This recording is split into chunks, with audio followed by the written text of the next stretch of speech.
Donc là, un homme vient de faire virer une femme de son travail parce que cette femme a dit qu'un homme n'était pas une femme. Désolée, mais ce monde devient beaucoup trop compliqué à comprendre. Ça commence avec un tweet.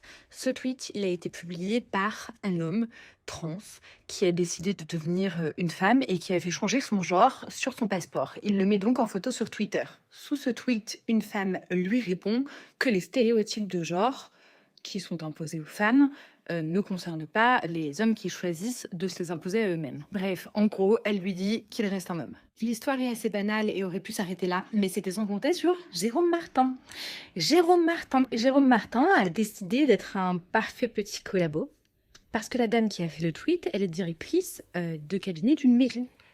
Et en fait, qu'est-ce que Jérôme Martin a décidé de faire? Jérôme Martin a décidé de mettre la pression sur les réseaux sociaux ainsi qu'à la mairie.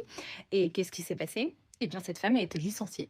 Que Jérôme Martin ne soit pas d'accord et qu'il soit dans le débat d'idées, il n'y a absolument aucun problème. Je pense que tout le monde joue le jeu.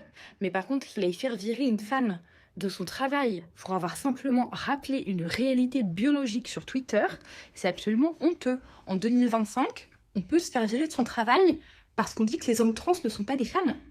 Je vous mets là le tweet de Jérôme Martin, dont il est apparemment très fier, puisqu'il a dénoncé un séparatisme transphobe. J'attends toujours de savoir ce que c'est.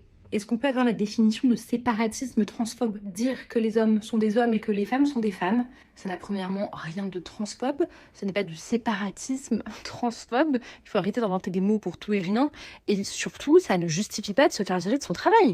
Alexa Fauché a évidemment raison, les hommes sont des hommes, les femmes sont des femmes, même si vous changez votre genre sur les papiers d'identité, vous restez biologiquement un homme, et c'est comme ça.